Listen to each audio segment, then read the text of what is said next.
अस्सलामुअलैकुम नाज़रीन, programme मुकाबिल public के साथ में खुशामदीद। मैं हुमारिया जदून, मेरे साथ मौजूद हैं आमिर मतीन साहब। रऊफ क्लास साहब आज हमें ज्वाइन नहीं कर पाएंगे। आज के प्रोग्राम में हमें ज्वाइन करेंगे वफाकी वजीर फवाद चौधरी साहब। नाज़रीन, 2018 के सेनेट इंतखाबात में अरकान सूबाई असम्बली की जमीर फरोशी के वीडियो मंजर-ए-आम पर आई है। अरकान के सामने नोटों के अंबार लगे हुए हैं। वफाकी काबीना में भी वीडियो स्कैंडल पर बहस, वीडियो बतौर शवाहिद सुप्रीम कोर्ट में ले जाने पर गौर किया जा रहा है।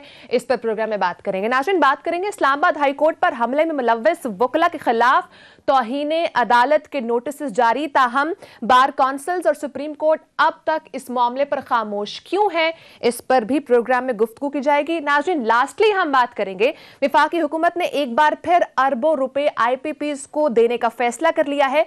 क्या IPPs पर इंक्वायरी रिपोर्ट की सिफारिशात को नजरअंदाज करके उन्हें NRO दिया जा रहा है, और मुशीरों और मुआवनीन के मफादात का टकराव किस तरह से सामने आ रहा है, इस मामले पर भी प्रोग्राम में बात करेंगे।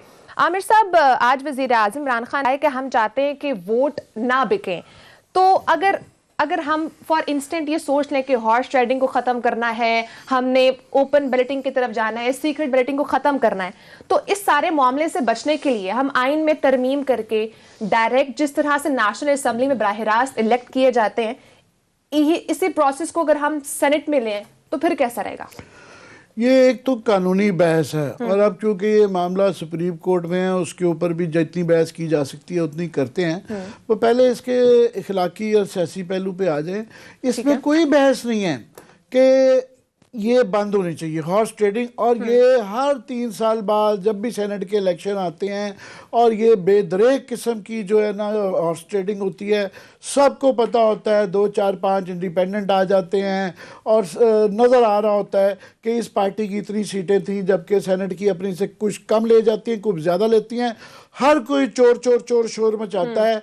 तो इसमें कोई दलील नहीं है, नून लीग के पास कोई दलील नहीं है, PDM की तमाम पार्टी के बाद पीपल्स पार्टी समेत, कि ये जो बहाने कि जी यूँ हो गया वो हो गया, ये भी माजी में मुख्तलिफ हवाले से ये भी इनके साथ भी हाथ होता रहा है। इनके भी लोग चोरी होते रहे हैं, कई दफ़ा ये करते रहे हैं। तो ये सारी पार्टियाँ इसमें शामिल रहती हैं। तो कल को अगर ये समझ रही हैं इस वक्त कि ये शायद इनके मजबूत आता है, इन्होंने होमवर्क या पॉलिटिकल इंजीनियरिंग या फाइनेंशियल इंजीनियरिंग या कोई शायद या तो इंतज़ाम किया हुआ है जो इतने कॉन्फिडेंट हैं, और कल को ये अगर गेम उल्टी पड़ गई, क्योंकि गवर्नमेंट के पास हमेशा रिसोर्सेज ज़्यादा होती हैं। अगर वो गवर्नमेंट गंद करना चाहे, गवर्नमेंट से ज़्यादा पैसे इनके पास नहीं हो सकते। बड़ी तिजोरियाँ हैं, ज़रदारी साहब की बड़ी तिजोरियाँ हैं, नून लीग की भी बड़ी तिजोरियाँ हैं, मगर गवर्नमेंट की सरकारी तिजोरियाँ होती हैं। वो अपनी तिजोरी नहीं इस्तेमाल करने की ज़रूरत होती, वो सरकारी तिजोरियों में से दे सकती है। अगर गवर्नमेंट ये कह रही है तो इसको मैं समझता हूँ इसको बिल्कुल एक मेरिट पे लेना चाहिए था। इसका कोई जवाब नहीं है। और ख़ास तौर पर जब नून लीग और PDM तारी और पीपल्स पार्टी, इनका नारा डे 1 से 2-2.5 साल हो गए हैं, ये धांधली की बात कर रहे हैं। ये जब खुद कहते हैं कि जनाब ये बड़ी हमारे साथ ज़्यादती हो गई है और खलाई मखलूक पे इल्ज़ाम लगाते हैं, और 2 दफ़ा सेनेट में पहले हो चुका हुआ है। सेनेट में आप देखें ना, जो चेयरमैन का इलेक्शन हुआ, फिर उसके बाद ये फैटिफ के ऊपर जो वोट हुआ, उसके अंदर नज़र आया कि गवर्नमेंट की इनकी मेजॉरिटी ना होने के बावजूद जो है अपोजिशन को मार पिटी जो है ना, ये हार गए। और अब जो ख़ास तौर पे ये जो वीडियो आई है, ये देखें किस बेशर्मी से ये इनको हम MPA कहते हैं, ये हमारे लॉ मेकर्स है। ये 2018 की फुटेज है और ये हर जगह इस वक्त चल रही है। और ये देखें किस तरह नोट गिने जा रहे हैं। इस तरह तो कोई जो है गोश्त नहीं खरीदता, मुर्गियां नहीं खरीदता, जिस तरीके से ये सूटे लगा रहे हैं और नोट गिन रही हैं ख़वातीनों हजरात। इसमें से 20 के करीब जो है ना PTI ने निकाल दिए थे लोग। आज हमें बताया जा रहा है कि इस वक्त मौजूदा जो लॉ मिनिस्टर जो है वो असम्बली के अंदर मेन आदमी होता है जिसके थ्रू प्रोसीडिंग्स चलती हैं। इसके अंदर बताया जा रहा है कि लॉ मिनिस्टर साहब भी हैं और उनके खिलाफ PTI ने एक्शन ले लिया है। तो मेरी मेरी मेरी इसमें इखलाकी कोई पहलू नहीं है। और सियासत अगर कोई समझ रहा है तो ये कोई गैर सियासी बात है, इसके अंदर सियासी लॉजिक भी नजर नहीं आती। हमारे साथ इस वक्त क्योंकि फवाद चौधरी साहब मौजूद है, तो ज्वाइन नहीं किया, वो थोड़ी देर में ज्वाइन फवाद चौधरी साहब ज्वाइन करेंगे। तो गवर्नमेंट का भी ये है कि एक क्लमजी तरीके से इन्होंने जो कानूनी मसला है इसको हैंडल किया है कि इन्होंने पहले जो है ये सुप्रीम कोर्ट में चले गए कि जनाब हम हमें गाइड करेंगे, इसके लिए तरमीम कानूनी करनी है या कानून के अंदर तरमीम करनी है या आइन के अंदर करनी है। उसके बाद इन्होंने एक आइनी तरमीम पेश कर दी, जो है जाहिर है इनके पास मेजॉरिटी नहीं थी, वो पास नहीं हो सकती थी। उसके बाद जो है अब इन्होंने ऑर्डिनेंस जारी कर दिया है, तो उससे वो अपोजिशन को मौका मिल गया कि जी ये इनके क्लमजी तरीके से करने के। और मैं ये ज़रूर समझता हूँ कि उसके अंदर थोड़ी सी एक गुगली है, पीटीआई ने गुगली ज़रूर उसके अंदर फेंकी है। और गुगली ये है कि एक दरमियानी रास्ता निकालने की कोशिश की है कि जी ये सीक्रेट बैलेट ही रहेगा, हम इसको ये जो है नहीं छेड़ रहे, मगर अगर किसी पे शक हो जाए कि इसने पैसे लिए हैं या इसने चोरी की है या वोट बेचा है तो वो वोट ट्रेसेबल है। पार्टी हेड्स को ये इख्तियार होगा कि वो ये चेक करें। मेरा ख्याल है सुप्रीम कोर्ट की मैं कोई जसारत नहीं कर सकता, ये सब जुडिस मामला है कि इसके ऊपर कोई अपना ओपिनियन दे सकूं, मगर इसमें सुप्रीम कोर्ट क्या दुनिया की कोई अदालत इस चीज़ पे तो कोई बहस नहीं कर सकती कि चोरी होती है और चोरी रुकनी चाहिए। और अब तो ये वीडियो आने के बाद और शवाहिद आ गए हैं, तो मेरा ख्याल ये इस पे ये जो चोरी पकड़ी जाने के तरीके पे सुजेस्ट कर सकती है। आमिर साहब, फवाद चौधरी साहब ने ज्वाइन किया, उनसे पूछ लेते हैं आज वफाकी काबीना में भी इस मामले पर बहस हुई है, तो क्या हुआ है वहां पर? जी चौधरी साहब अस्सलाम वालेकुम, thank you for joining us. जी अस्सलाम वालेकुम।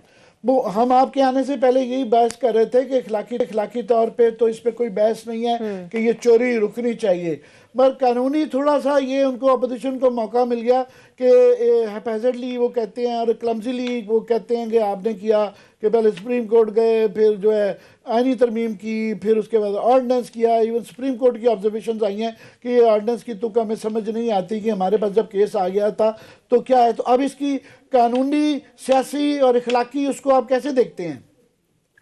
देखिए आमिर साहब, ये जो आपने बात की है ना, एक्चुअली इससे जाहिर होता है कि इमरान खान और पीटीआई ने हर मुमकिन कोशिश वो की है और कर रहे हैं कि इलेक्शन जो है वो ट्रांसपेरेंट हो। यानी हमने जैसे उर्दू में कहते हैं ना, कोई दकीका फर्द गुजाश्त नहीं छोड़ा कि जिससे हम ये बात साबित कर सके कि जो हम ये समझते हैं कि जो सेनेट के इलेक्शंस हैं उनको शफाफ होना चाहिए। अब शफाफ होने में ये एफर्ट कोई अब से नहीं हो रही।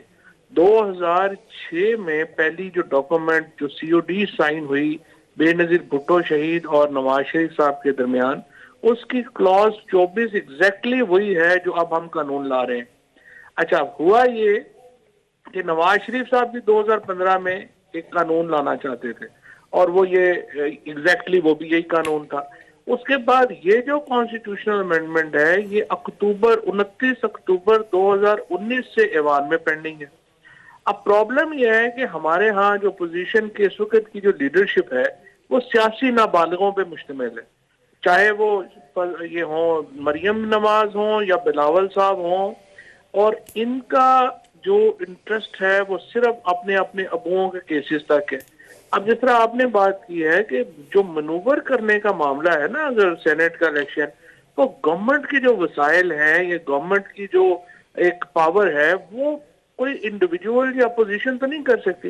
लेकिन ये तो इमरान खान एक चूंकि प्रिंसिपल्ड आदमी है, वो ये 2013 से लगे हुए हैं कि इस इलेक्शन को हमें शफाफ बनाना चाहिए। और हमने तो 2018 में ये भी कहा था कि इसके हमें बराह रास्त इलेक्शन करवा लेते हैं जिस तरह अमेरिका में होते हैं। मकसद यही है कि हमने सेनेट को बिलियनर क्लब नहीं बनने देना, एक शफाफ इलेक्शन होने चाहिए।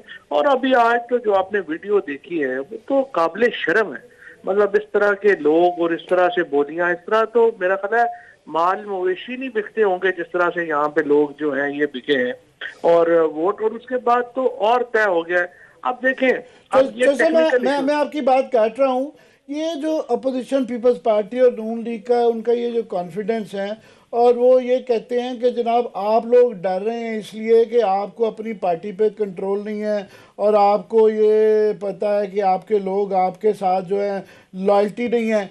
तो उनका ये कॉन्फिडेंस आ रहा है कि उनके लोग उनके साथ बड़े लॉयल हैं और उनकी नंबर्स पूरे हैं, या ये कहाँ से ये अपना कॉन्फिडेंस कहाँ से ड्रॉ कर रहे हैं? देखिए, कॉन्फिडेंस, ओवर कॉन्फिडेंस और बेवकूफ़ी जो है ना, वो बड़ी थिन लाइन डिफरेंस है। अनफॉर्चुनेटली ये जो इस वक्त मरियम नवाज हैं या बिलावल हैं, उनको पॉलिटिक्स की एबीसी का नहीं पता। मिसाल के तौर के ऊपर आप यही ओवर कॉन्फिडेंट उनकी स्टेटमेंट नहीं है। मसलन आप देखिए कि मरियम नवाज ने जलसे में खड़े होके मुर्तजा अब्बासी को और अवान साहब को कहा कि तुमने इस्तीफे दे दिए हैं ना, अब जाओ स्पीकर के मुंह पे मारो और इस्तीफा दे के जो है वो बाहर आ जाए। जलसे में उन्होंने बात कर दी ना। उसके बाद क्या हुआ?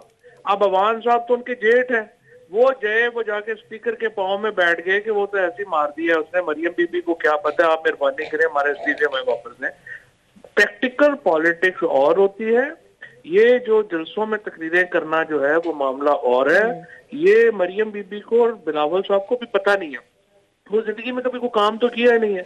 अपनी अपनी सीवी उठा के पहली दफा ही आ गए हैं कि हमें वज़ीर-ए-आज़म बना दे। नहीं, हमें चौधरी साहब हमें ये लग रहा है कि सारा इशू ये है कि जाहिर है इसे मौके पे एटीएम्स इस्तेमाल होती हैं, यहाँ पे बड़ी बड़ी पार्टीज आ जाती हैं और वो उसके लिए एक मैकेनिकी और कारीगरी चाहिए होती है।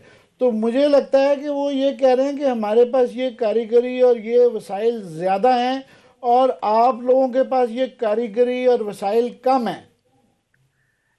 बात यह है कि अगर हुकूमत करना चाहे ना तो उसको कोई नहीं रोक सकता, कि चूंकि इमरान खान है, उन्होंने करना कोई नहीं है, उन्होंने ना किसी को करना है ना किसी को करने भी नहीं देना। हमने ये भी इनकी गलत फहमी है, ये हमने नहीं करने देना। अगर ये बदले ना बदले, ये यहाँ पे इस दफा ये जो पिछले काम चलते रहे वो नहीं होने देने। ये तो इमरान खान को उल्टा लटका देंगे। ये जिस तरह से पहले चीखें आ रही हैं लोगों की दूर दूर लंदन से लेके और अपना जाती उमरा तक और कराची से लेके सऊदी अरेबिया तक, हमें जो चीखें आ रही हैं वो इसीलिए आ रही है ना कि उन्होंने आगे पक्का ग्रिप कर लिया है। वो इस तरह के काम नहीं होने देंगे, ना ही होंगे। इसीलिए हमने वैसे माफ कीजिएगा कि ये नॉर्मली होता ही है कि मार ये वाली अपोजिशन को पड़ती है। तो ये कॉन्फिडेंस मुझे उनकी थोड़ी सी इसलिए समझ आती है कि ये पहली दफ़ा हुआ था पिछले इलेक्शन में कि केपी में पीटीआई की गवर्नमेंट थी और सबसे बड़ा डाका सेनेट का वहीं पे पड़ा था, जिसकी वजह से आपने 20 लोग बहुत ज़्यादा होते हैं, 20 लोगों को आपने फारिग किया। और अभी पता चलता है कि कई लोग रह गए थे, ये सुल्तान महमूद खान साहब जो हैं उसमें बच गए थे। तो वो आप पे लगता है कि वो वाकई के ये इखलाकी तौर पे तो ये मैं इसको मैंने पहले ही कहा कि इसको जस्टिफाई किए ही नहीं जाना चाहिए था और बैठ के सबको, क्योंकि इतनी हमारी पोलराइज्ड पॉलिटिक्स हो गई है कि वो इश्यूज जो कि बाई पार्टीजन होने चाहिए थे, सबको मुतफ़िक़ा तौर पे करने चाहिए, वहाँ भी लड़ाई होती है। तो उसकी मुझे इखलाकी सियासी तो नहीं लॉजिक समझ आती। कानूनी तो वो करेगा, सुप्रीम कोर्ट फैसला करेगा, मगर ये इसकी बहस किस लिए है? ये कारीगरी जो है वो आपके यहाँ क्यों लगता है कि उनको ये जोम है कि आप ज़्यादा वल्नरेबल हैं? अच्छा, एक तो मैं ये क्लियर करूं कि ये जो सुल्तान साहब है ना, जो लॉ मिनिस्टर जिनको आज पीएम ने फारिग किया है, ये उस वक्त इसलिए फारिग नहीं हुए कि ये पीटीआई में नहीं थे। ये जो थे ये थे कौमी वतन पार्टी में शेरपाओ साहब के साथ, और ये फिर इन इलेक्शंस में जो है ये पीटीआई में जो है वो आए और शामिल हुए और इलेक्शन जीते। अदरवाइज जो है वो उस वक्त इनकी वीडियो हमारे पास या कुछ ऐसा सबूत हमें इसलिए नहीं मिला कि वो हमारी पार्टी में ही नहीं थे, तो इसलिए हमारे पास कुछ इस किस्म का नहीं था कि वो इसमें मुलव्वस है। और जो आपने ये बात बिल्कुल सही किया, उस वक्त भी एपी में भी पीपल्स पार्टी के 2 सेनेटर आपको याद होगा फालतू बन गए थे, और ये जो 20 लोग जो बिके थे यहाँ पे, उसमें पीपल्स पार्टी का ही हाथ था। इस बार भी जो ये ज्यादातर ये कोशिश कर रहे हैं वो जरदारी साहब भी लगे हुए हैं कि ना हो, क्योंकि इनकी गलत फहमी है कि ये सिंध में एक आध बंदा जो है वो अपना ज्यादा बनवा लेंगे इस तरीके से, जो जाहिर है कि नहीं होना। इस वक्त तो मामला जो है उस तरह के नहीं है। नहीं, वो मैं आपकी बात काट रहा हूँ, मगर क्योंकि पिछली दफा ये था कि आपकी गवर्नमेंट होते हुए केपी में भी आपका वो था, इस दफा वो सिंध में नहीं कह रहे, वो केपी में भी बड़े कॉन्फिडेंट है माफ़ कीजिएगा, और लाहौर में भी, पंजाब में भी वो समझते हैं कि उनका आपस में अलायंस करके नून लीग के साथ जो है एक सीट पीपल्स पार्टी की वैसे तो कम है, वो एक निकलवाने में कामयाब हो जाएंगे, चाहे यूसुफ रजा गिलानी हो या किसी और को लेके आए। ठीक बात है, उनकी कोशिश हो सकती है और वो इसके ऊपर पूरी जो है वो अपनी एफर्ट करेंगे और कोशिश करेंगे, लेकिन मेरा ख्याल है कि हम इंशाल्लाह ये मैनेज कर लेंगे। बाकी देखें जी, अब सुप्रीम कोर्ट ने जाहिर है ये सब कुछ आया है, कल सुप्रीम कोर्ट में ये जो वीडियो है ये पेश भी होगी, ये वो देखेंगे भी, और जजेस जो है वो भी फैसला कर लेंगे कि किस तरीके से इसको जो है वो करना है। और और हमें सबको उम्मीद है कि सुप्रीम कोर्ट इससे इलेक्शन से पहले ये फैसला कर देती है, क्योंकि वरना एक कॉन्स्टिट्यूशनल थोड़ा सा क्राइसिस हो जाता है कि वो इलेक्ट हो गई अगर इसी तरीके से। पर मैं कहीं पढ़ रहा था कि आपकी तरफ से ये कहा गया है कि अगर सुप्रीम कोर्ट का पहले फैसला नहीं आता तो फिर हम सीक्रेट बैलेट ही कराएंगे। नहीं, अगर सुप्रीम कोर्ट जो है ये कह देती है ना कि ये असल में ये ऑर्डिनेंस क्यों जारी करने की वजह बनी, ऑर्डिनेंस इसलिए जारी करना पड़ा कि 11 तारीख को इलेक्शन कमीशन ने कहा कि हम शेड्यूल दे रहे हैं। अब अगर वो शेड्यूल आ जाता है और सुप्रीम कोर्ट का फैसला 11 के बाद आता है और सुप्रीम कोर्ट अलाउ करती है कि ये आप लॉ के साथ जो है ये अमेंडमेंट कर सकते हैं, तो फिर हम लॉ ले भी आए तो वो इलेक्शंस में अप्लाई नहीं होता। सो हमने एक हिफ्ज़े मातकद्दम के तहत ये लॉ पास कर दिया है, और अगर सुप्रीम कोर्ट ने इसको कालअदम करार नहीं दिया तो इलेक्शन जो है वो अब ओपन बैलेट के ऊपर होगा। तो सर थोड़ा सा टॉपिक बदलते हैं। अच्छी बात यह है कि आप एक खुद वकील हैं, नामी गिरामी वकील हैं, आपके भाई भी वकील हैं और बहुत अच्छे वकील हैं। मैं ये जो वकला का इशू है उस पर आपका ओपिनियन चाहूँगा कि इस वक्त लेटेस्ट सिचुएशन ये है कि कल के बाद जो है, और ये वाक़या जो है मैं समझता हूँ कि 2017 में भी बहुत जो है एक दौरनाक किस्म का एक वकला गर्दी का मुजाहरा किया गया था, और उसके बाद भी तसलसल से फैसलाबाद, मुल्तान, लाहौर डॉक्टर्स के साथ लड़ाई के अंदर, और ये रोज़ का एक मामला बन गया है कि कहीं ना कहीं किसी ना किसी छोटे शहर बड़े शहर में ये वकला गर्दी होती रहती है। अब ये एक इंतहा पे पहुंच गई, और हमने देखा कि एडमिनिस्ट्रेशन ने बड़ा हौसला किया कि उन्होंने FIR भी दर्ज की। उसके बाद मज़ीद ये कि बाकी जो चेंबर्स हैं जो कि गैर कानूनी हैं उसके ऊपर भी पर्चियाँ चिस्पा कर दी गई हैं कि उनको भी गिराया जाएगा। इस्लामाबाद हाई कोर्ट नज़र आता है कि जस्टिस अतर मिनल्ला जो हैं वो एक दिलेर आदमी है और उसका सामना कर रहे हैं, उनके साथ बड़ी ज़्यादती भी हुई है। और आज सारा दिन हम इंतज़ार करते रहे दो, एक तो सुप्रीम कोर्ट की तरफ से हमारी बड़ी ख्वाहिश थी या उम्मीद है और उम्मीद थी कि सुप्रीम कोर्ट ने लास्ट टाइम 2017 में एक वकला का और क्रीम ऑफ दी लॉयर्स ने वो लिस्ट बहरहाल हमारे पास प्रोड्यूसर साहब दिखाएंगे जिन्होंने एक रेजोल्यूशन पास किया था, और वो खड़े हुए थे और उन्होंने कहा जनाब ये गलत बात है और हम जो हैं मंसूर अली शाह साहब, जस्टिस मंसूर अली शाह साहब के साथ हैं। मगर उस वक्त के चीफ जस्टिस सुप्रीम कोर्ट ने वो बैठ नहीं गए थे, लेट ही गए थे। तो वो उसके बाद से इस दफ़ा वो उस तरह का वकला की तरफ से एक तो रिएक्शन हेयर एंड देयर 2-4 लोग बोले हैं, मगर नहीं आ रहा ये लिस्ट, हालांकि मौजूद है, सुप्रीम कोर्ट इनको ही सिर्फ बुला ले दोबारा तो होता है। मगर एक गवर्नमेंट की तरफ से, एडमिनिस्ट्रेशन की तरफ से क्योंकि नहीं नज़र आ रही, और जो इस्लामाबाद बार की मैं देख रहा था प्रेस रिलीज कि ना सिर्फ कि वो इस पर नाला या शर्मिंदा नहीं है, वो मज़ीद उनकी बड़ी मायूस कुन किस्म की वो प्रेस रिलीज आई है जिस पे वो डिमांड कर रहे हैं कि सेशन जजेस रात भी रिमूव कर दिए जाएं और उनको चैम्बर भी बना दिए जाए। ये कैसे, ये कब तक चलेगा, और गवर्नमेंट का इस पे क्या स्टैंड है और आपका ज़ाती स्टैंड क्या है?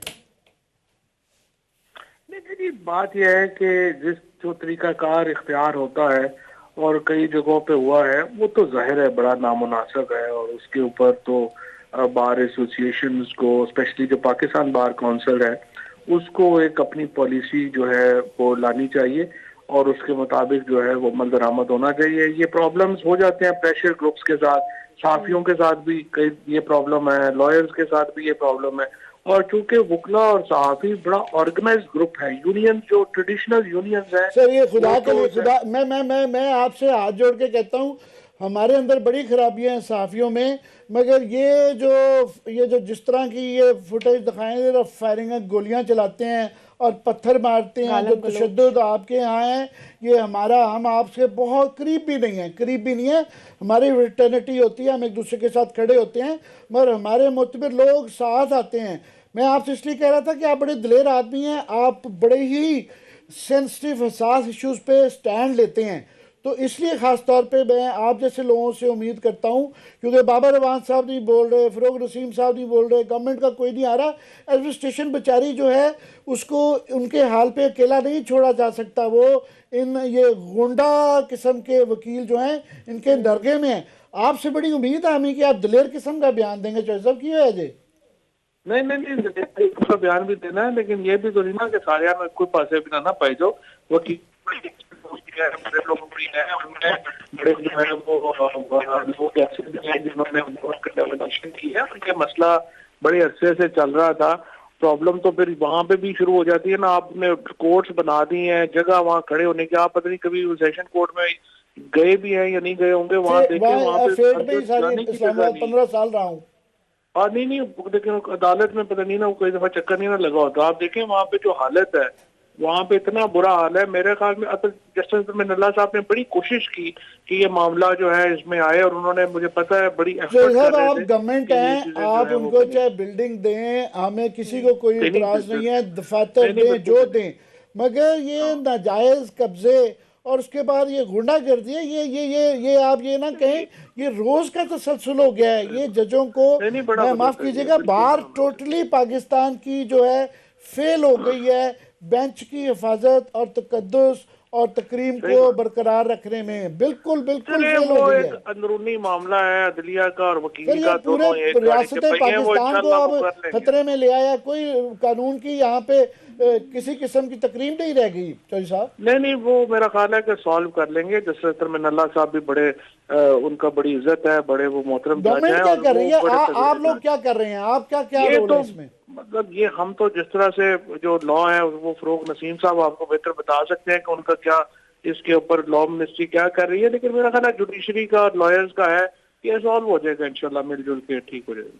बल रिजॉल्व पता नहीं आप किस तरह है, मगर बहरहाल हमें जो है ना इसके ऊपर बहुत ज़्यादा तकलीफ़ है, हर एक को तकलीफ़ है कि ये सिलसिला जारी है। और मान लीजिएगा आप जैसे लोग भी जब बिल्कुल आप भी जो है ना इफ्सन बट से काम ले रहे हैं, थोड़ी सी मायूसी है आपसे ज़ाती तौर पे भी और गवर्नमेंट से भी कि गवर्नमेंट को कम अज़ कम इसके बाद रियासत मदीना क्या रह जाती है। तगड़ी है जी, बिल्कुल खड़े हैं बस इंशाल्लाह, लेकिन वो फैसला इंशाल्लाह जो कानून के मुताबिक होगा वो अकॉर्डिंगली आगे चलेंगे। सुप्रीम कोर्ट की जो डायरेक्शन होगी उस पर इंशाल्लाह इम्प्लीमेंट करेंगे। चलें आपका बैंक का फ़ायदा उठा लें थोड़ा सा। एक आप कैबिनेट में आज थे तो IPPs का एक जो है वो मामला भी चल रहा है, और वहाँ पे एक पावर कमीशन रिपोर्ट आई थी चौधरी साहब, जिसने ये कहा था कि जनाब ये 1000 अरब रुपए के करीब है जो कि ये IPPs को एक्सेस दे दिया गया।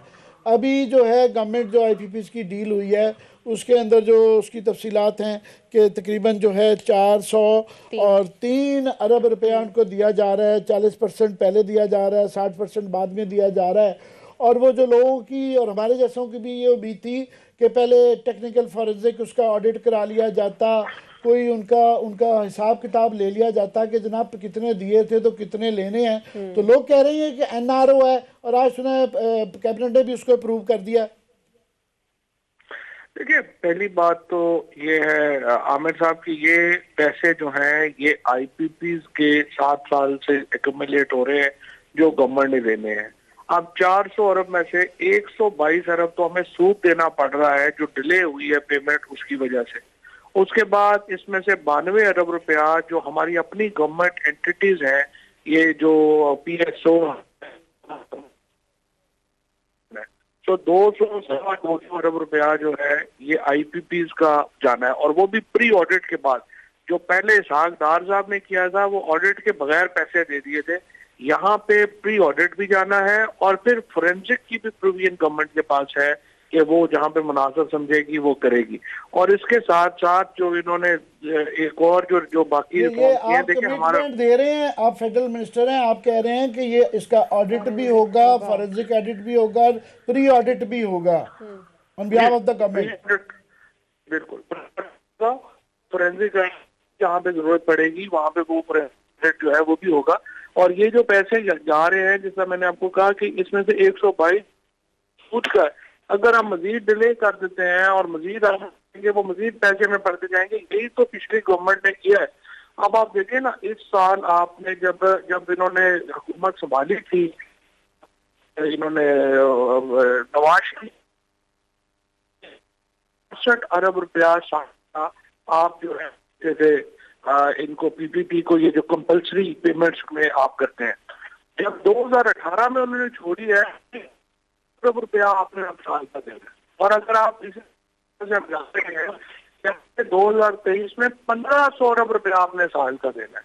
ये जिस किस्म के मुआहदे कर गए हैं नवाज शरीफ कंपनी, इसके ऊपर एक बहुत बड़ा एक प्रॉब्लम हमारे लिए खड़ा कर गए पाकिस्तान की कौम के लिए बिजली के बहरान में, कि जिसमें हमें एक बहुत बड़ी एफर्ट चाहिए निकलने की। और ये इस वक्त ये जो देश है और उमर और ये सारे लोग जो है दिन अभी भी इसमें रिलीफ मिला है कई जगहों के पैसे जो है वो भी इसमें कम। माफ कीजिएगा, हमारा तासुर तो ये है कि ये वो केस था जिसमें आप पीपल्स पार्टी और नून लीग को फंसा सकते थे, क्योंकि ये ज़्यादातर माहदे उनके दौर में हुए। वही मंशा साहब हैं जिनको पीपल्स पार्टी के भी ताने बाने रहे और वो नवाज शरीफ के भी बेनिफिशरी रहे, और ये जो पहले सारा मामले तय हुए उनके दौर में हुए। हमारी उम्मीद थी कि आपको इस केस में उनको उल्टा लटका सकते थे। अब लग रहा है कि वही मंशा साहब आपके साथ मिल गए हैं। सबसे बड़ा रिलीफ उनको और बाबर साहब को मिल रहा है इसके अंदर। और वो ऐसा नहीं है, उसमें इशू ये है ना कि देखें जिस तरह से हमने बाकी सारे मुद्दे बाहर चैलेंज हुए और इफ्तिखार चौधरी साहब एंड कंपनी की वजह से अब अरबा रुपया हमें उन पैसों में देना पड़ रहा है, क्योंकि ये जो लॉ जो एग्रीमेंट्स हुए हैं इन सब अप्लाई कर रहे हैं सिंगापुर के आर्बिट्रेशन। सिर्फ ये आर्गुमेंट के 122 रुपए सूद है, वो सिचुएशन लाई जाती है। इसमें बाबू भी मिले होते हैं और पॉलिटिशियन भी मिले होते हैं। वो जब हमेशा उन्होंने भी 480 अरब रुपया जब दिया था पावर कंपनीज को, नून लीग वालों ने, उन्होंने भी क्राइसिस क्रिएट कर दिया था कि जनाब हो ये देखिए ना सूद इतना जा रहा है और इसके साथ मामले पैसे देंगे तो मामला रिजॉल्व हो गए हैं। वो आज तक नहीं रिजॉल्व हुआ। वो 2.3 ट्रिलियन के ऊपर जो है ना सर्कुलर डेट जा चुका हुआ है। तो ये हमें ये वाला आर्गुमेंट जो है ना थोड़ा सा कमजोर लगता है। आप इंटेलिजेंट आदमी हैं, आपसे तो नहीं है ये। नहीं, बात ये है सर, बिल्कुल मैं तो आपसे कह रहा हूँ कि ये जो पिछले मुआहदे हो गए हैं, जो पिछले वो इस तरह के सेटअप्स क्रिएट कर गए हैं, उनसे बाहर निकलना एक बहुत बड़ा अजाब है। आप उसको वायलेट करेंगे, आपके ऊपर लंदन में सिंगापुर में केसेस होंगे, फिर आपको मिलियंस ऑफ डॉलर हरजानों में भी देने पड़ते हैं। तो ये इतना 2+2 नहीं है कि आप जाके मियां मंशा को उल्टा लटका देंगे या फलाने को उल्टा लटका देंगे और वहां से आप जो है वो कहेंगे कि नहीं कर लें।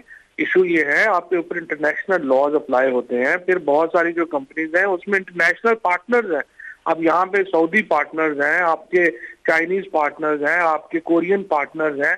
आप सबको उल्टे तो नहीं लटका सकते ना, आपने मुआहदे के अंदर ही रह के अपने पीटीआई ने तो नारा यही था कि उल्टा लटकाएंगे।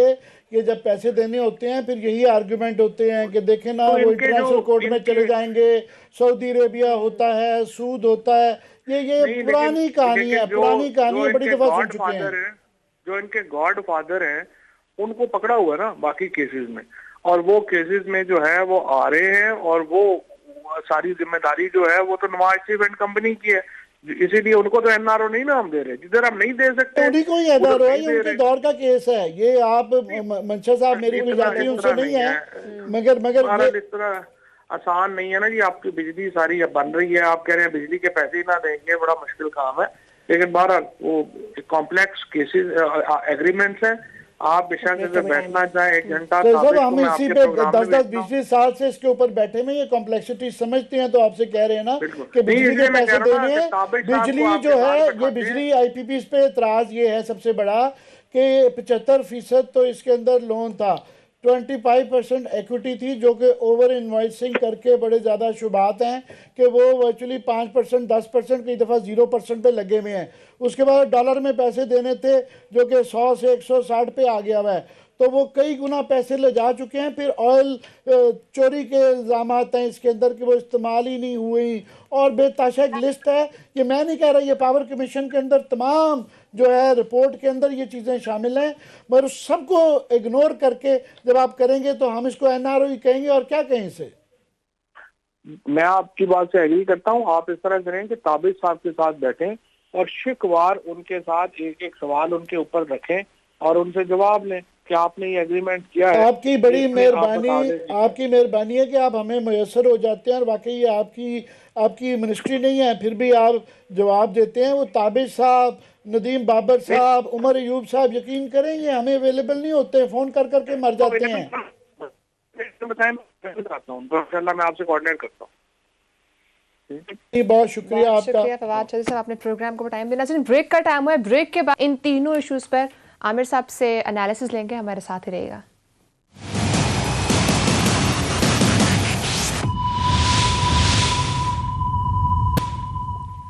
वेलकम बैक नाज़रीन। ब्रेक से पहले हमारे साथ फवाद चौधरी साहब मौजूद थे। आमिर साहब बड़ी चेरी पिकिंग करते हैं, जितने भी वफाकी वजीर हैं। उन्होंने कहा कि अब हम बिजली अगर ले रहे हैं तो हम पैसे तो फिर हम उनको देंगे ना, ये क्यों नहीं आइडेंटिफाई करते किसको कहाँ और कैसे पैसे दिए?